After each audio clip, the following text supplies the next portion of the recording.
FTP நேயர்களுக்கு வணக்கம். இதற்கு முன்பாக திமுக கூட்டணி கட்சிகள் எந்தெந்த தொகுதிகளை பலமா இருக்காங்க, எங்கெங்க வெற்றி வாய்ப்பு இழக்கிறாங்க, அதை பற்றி பார்த்தோம். இப்பொழுது அதிமுக கூட்டணியில் இருக்கக்கூடிய கூட்டணி கட்சிகள் எங்கெங்க பலமா இருக்காங்க, அதை பற்றி பார்க்க போறோம். இதை பற்றி பேச நம்மோட வம்சி அவர்கள் இணைந்திருக்கிறார். வணக்கம். வணக்கம் சதீஷ். அதிமுக கூட்டணியில பெரிய அளவுல எதிர்பார்க்கிறது பாஜக எங்கெங்கெல்லாம் வெற்றி பெறப் போகிறார்கள் அப்படின்னு தான். 27 தொகுதிகளோட களம் காண்றாங்க. நம்ம பேசுறதே தெரியும். நம்ம பேசுறதுக்கு முன்னாடியே மக்கள் ஆல்ரெடி புரிஞ்சிருக்கும் அந்த லிஸ்ட் எப்படி இருக்குன்னு. சரி, நம்ம இன்னும் ஃபர்தர் போஸ்ட்மார்ட்டம் பண்ணலாம். முதலாவதாக தொகுதியில எடப்பாடி அவர்கள் முதலாவதாக பிரச்சாரம் கண்ட தொகுதி மயிலாப்பூர். வாய்ப்பே இல்லை. சென்னைக்குள்ளலாம் அதிமுக பாஜக வந்து ஃபைட்டு கொடுக்க வாய்ப்பே இல்லை. அவங்க 3வது இடம் 2000 தொகுதியில் போக வாய்ப்பு இருக்கு. விஜய் போட்டியிடுறதால இந்த மயிலாப்பூர்ல வந்து இது பழைய மயிலாப்பூர் கிடையாது. அங்கே பிராமணர் நிறைய இருப்பாங்கன்றது. இதில் வந்து கொஞ்சம் செட்டில்மெண்ட் ஆன ஆட்கள் நிறைய பேர் இருக்காங்க. கொஞ்சம் நாடார் சமூகம் பெரிய செட்டில் இருக்காங்க. தமிழிசை நாடார் தான். பட் ஆனால் திமுக தரப்பு எதிர்ப்பு வேட்பாளர் நல்ல நாடார் தான். அவர் திமுக அமைப்பு ஸ்ட்ராங்காக இருக்கு. ஸோ சான்ஸ் இல்லை மயிலாப்பூர்ல.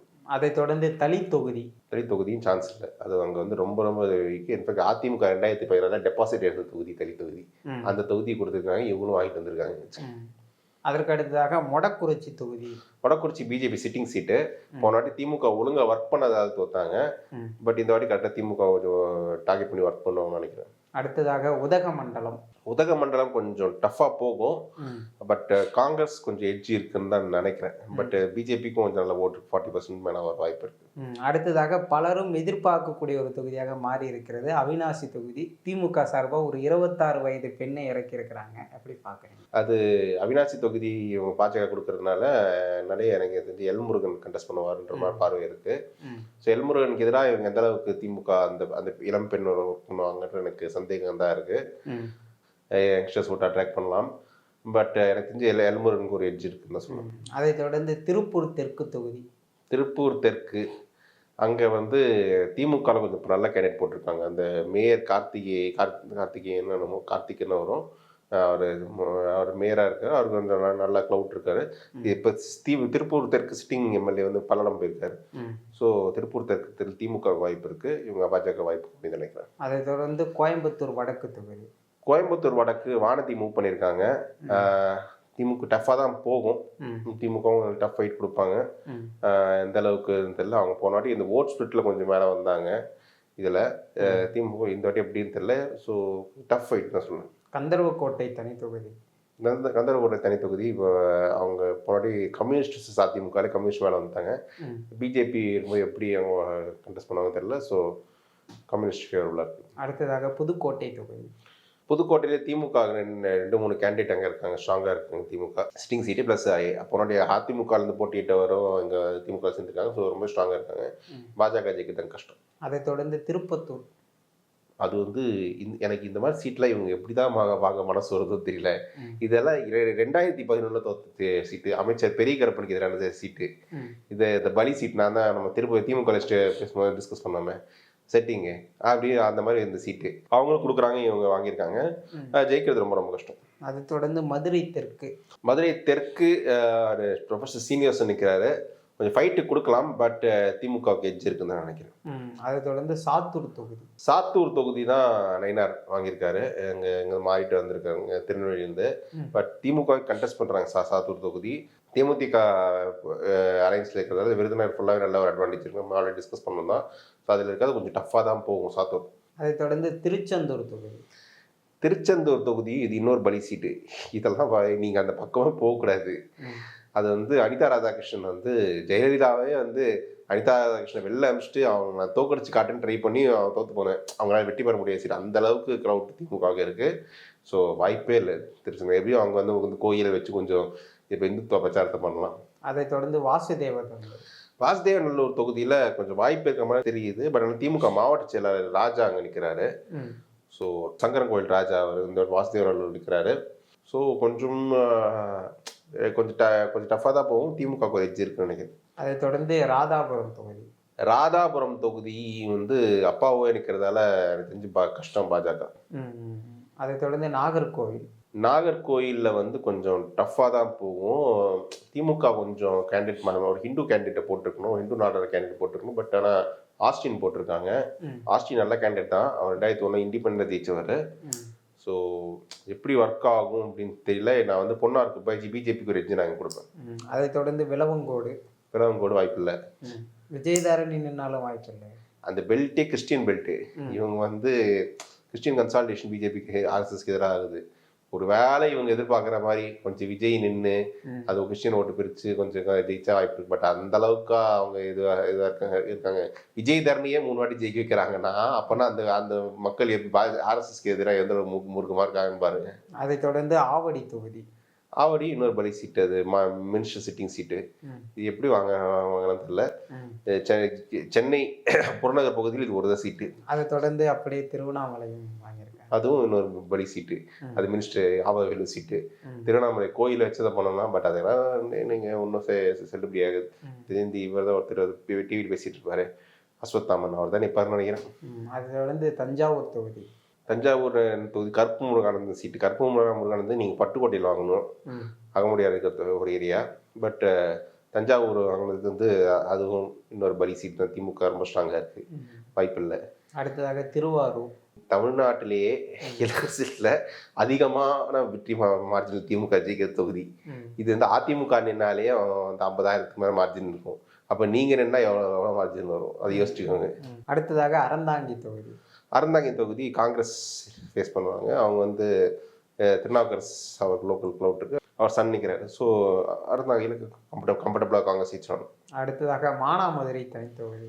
அங்கேயும் கஷ்டம், திமுக கொஞ்சம் ஓட்டு இருக்குது, அவங்க வெற்றி பெற வாய்ப்பு இருக்குது. கொஞ்சம் கரையாக தான் மேபி அவங்க கொஞ்சம் அலைன்ஸ் சப்போர்ட் பண்ணலாம். பட் பெருசாக பெரிய ஒர்க் அவுட் ஆகும். அதை தொடர்ந்து ராமநாதபுரம். போன வாட்டி இந்த தொகுதி இது தொடர்ந்து வாங்கி அதை ட்ரை பண்ணுறாங்க. பட் ஆனால் அவங்க இப்போ பண்ணணும்னு நினைக்கிற அரசியலை வந்து அவங்க பண்ண முடியல. அது ஹிந்து முஸ்லீம் போலரைசேஷனை கொண்டு வர முடியல. ராமநாதபுரத்தில் வந்து திமுக வந்து ஒரு ஹிந்து கேண்டிடேட் போட்டு முஸ்லீம் கன்சாலிடேஷன் பக்கா பண்ணிடுறாங்க. ஸோ இந்த வாட்டி ராமநாதபுரத்தில் கம்ஃபர்டபுளாக திமுக ஜெயிச்சிருவாங்க. அடுத்ததாக குளச்சல். அதுவும் அதே விலவங்கோடு கணக்கு தான், நீங்கள் ஜெயிக்கிறது கஷ்டம். அதை தொடர்ந்து பத்மநாபபுரம். கம்யூனிஸ்ட் எதாவது நினைக்கிறீங்க, மேபி மார்ஜின் குறையும், பட் வெற்றி வாய்ப்பு கஷ்டம். அதை தொடர்ந்து ராசிபுரம் தனி தொகுதி. ராசிபுரம் தொகுதி மோஸ்ட்லி நம்ம விபி துரைசாமி இங்கே திமுக போனார், அவர் தான் கண்டெஸ்ட் பண்ணுவார் அங்கே கேண்டிடேட்டு. கஷ்டம் தான். ஆனால் சிட்டிங் மினிஸ்டரில் மதிவேந்தன் அவர் தகுதி ஜெயிக்கிறது. அங்கேயும் திமுக ஃபேவரபுளாக தான் இருக்குது. ஓவராலாக இந்த பாஜகவுடைய தொகுதி செலெக்ஷனை எப்படி பார்க்குறீங்க? நம்ம இது வரைக்கும் படித்ததுலேயே உங்களுக்கு புரிஞ்சிருக்கும். இவங்க எப்படி தேடி இருக்கிறதுலே ஜெயிக்காத சீட்டாக பார்த்து வாங்கியிருக்காங்கன்றது பார்க்கணும். அங்கே 4-5 லீடர்ஸ்க்கு கொஞ்சம் ஃபேவரபுளான சீட்டு வாங்கியிருக்காங்க. வானதி கோயோட வாங்கியிருக்காங்க, முருகன் அவினாசி வாங்கியிருக்காரு, அப்புறம் இவர் நயினார் சாத்தூர் வாங்கியிருக்காங்க. அதான் தமிழிசை என்னமோ தென்சென்னையில் பாஜக பெருசாக ஓட்டுருக்கு, நம்ம ஓட்டுருக்கு. திமுக தோக்கடிக்கிற அளவுக்குலாம் ஓட்டு கிடையாது. இது மயிலாப்பூர் வாங்கியிருக்காங்க. இந்த 4 மற்ற எல்லாம் பலி சீட்டாக கொடுத்துட்டு இருக்காரு. பொன்னார் நாகர்கோவில் வாங்கியிருக்காரு. ஸோ நாகர்கோவில் அவினாசி தவிர எங்கேயுமே கொஞ்சம் கோயில் வடக்கு கொஞ்சம் இழுபறியாக இருக்கும். அண்ணாமலைக்கு ஃபேவரான சீட் ஏதாவது இருக்குங்களா இதில்? அண்ணாமலை போல்ட என்னன்னா திருப்பூர் தெற்குலையோ கொடக்குறிச்சியிலையோ வந்து நிற்கணும். பாஜகவை தொடர்ந்து அடுத்ததாக அம்மா மக்கள் முன்னேற்ற கழகம். அது வந்து 11 தொகுதிகள். அதில் முதலாவதாக பெரியகுளம் தனி தொகுதி. பெரியகுளம் தனி தொகுதி நம்ம விசிகா டிஸ்கஸ் பண்ணும்போது சொன்னால் இது கொஞ்சம் டஃப்பாக தான் இருக்கும். திமுக இருந்தால் உறுதியாக திமுக ஜெயிக்கும். பட் விசிகா நிற்கிறது எந்த அளவுக்கு இவங்களுக்கு வந்து, ஏன்னா இவங்களது வந்து முக்குளத்தோர் தேவர் கட்சின்னு போகும், அது எஸ்சி கட்சின்னு வரும். மற்ற காஸ்ட்டுகள் எப்படி ஓட்டு போட போகிறாங்க அப்படின்றது தெரியல. திமுக அமைப்பு பலம் இருக்குது, இவங்களுக்கு கொஞ்சம் ஓட்டு இருக்குது. சசிகலா ஓட் ஸ்பிரிட் எப்படி வரும் அப்படின்னு நமக்கு தெரியல. கொஞ்சம் ட்ரிக்கியாக தான் இருக்கும். அதை தொடர்ந்து மன்னார்குடி தொகுதி. மன்னார்குடி கொஞ்சம் அது வந்து இவங்க இப்போ தினகரன் மாதிரி தினகரனே போட்டிட்டா கொஞ்சம் வாய்ப்பு இருக்குது. பட் அதுவும் கஷ்டம். டிஆர்பி ராஜா இருக்குது. டிஆர்பி ராஜா 2011 தோக்கும்போது ஜெயிச்ச தொகுதி. அகமுடியார் ஓட்டு கொஞ்சம் கரெக்டாக இருக்குது. இவங்க காமராஜ்ன்ற ஒரு கேண்டிடேட் நல்ல கேண்டிடேட் தான். பட் அவரால் டிஆர்பி ராஜாவை தோக்கடிக்கக்கூடிய அளவுக்கு பண்ண முடியும். ஏன்னா அவங்க அகமுடியார் ஓட்டு கன்சால்ட் பண்ணிட்டு திமுக கலர் ஓட்டு கொஞ்சம் பிரிச்சு எடுத்துருவாங்க. நீங்கள் வந்து இப்போ தினகரன் மாதிரி பவர்ஃபுல் கலரை போட்டு கலரை கன்சால்ட் பண்ண தான் வரும். பட் அது இவரால் பண்ண முடியுமான்னு தெரியல. இவரே 2016 இன்னும் தோற்றவர் தான். டிஆர்பி ரிட்டையர்லேருந்து தோற்றவர். இப்போ குக்கரில் என்ன வரப்போகுது. அதை தொடர்ந்து திருவையாறு கஷ்டம். திமுக துரை சந்திரசேகர் அவர் மாவட்டத்தில் தொடர்ந்து ஜெயிச்சு வர்றாரு. அவர் அங்கேயும் வெற்றி வாய்ப்பு கஷ்டம். அதை தொடர்ந்து காரைக்குடி தொகுதி. காரைக்குடி கொஞ்சம் இழுபறியா போகும். சீமானும் நிற்கிறாரு, எப்படி போகும் அப்படின்றது தெரியும். இப்போது டிவிகேக்கு மட்டும் வெற்றி இல்லைன்னு உறுதியாக சொல்லலாம். மற்றபடி 3 பேருக்குமே கொஞ்சம் இது தீப்போகி பாண்டி கொஞ்சம் தீப்போகி பாண்டிக்கு பிற சமூகங்கள் வாக்கு எந்த அளவுக்கு வரும் அப்படின்னு. இப்போ தீப்போகி பாண்டி நல்ல கேண்டிடேட் தான் வரும். அடுத்ததாக திருப்பத்தூர். அது இங்கே இந்த திருப்பத்தூர், இந்த வேலூர் பக்கத்தில் திருப்பத்தூர், அங்கேயும் கஷ்டம்தான். திமுக போன வாட்டி திருப்பத்தூர்லேயே கொஞ்சம் நல்ல மாவட்ட செயலர் தொகுதி கஷ்டம்.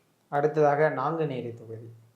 நாங்குநேரி வாய்ப்பு இல்லை. ஏன்னா இவரது அங்கே முக்குளத்தூர் ஓட்டு, நாடார் ஓட்டு எந்த அளவுக்கு வரும்னு கேரண்டி இல்லை. தெசி ஓட்டும் கொஞ்சம் எந்த அளவுக்கு வரும்ன்றது கேரண்டி இல்லை. அதை தொடர்ந்து ஒட்டப்பிடாரம் தனி தொகுதி. ஒட்டப்பிடாரமும் அது கொஞ்சம் கஷ்டமான இருந்துச்சு. ஏன்னா அது எனக்கு சர்ப்ரைசிங்காக இருந்துச்சு. இவங்களுக்கு அது சீட்டு கொடுப்பாங்கன்னா அது தேவேந்திர வேளாளருக்கு ட்ரெடிஷ்னலாக வர சீட்டு.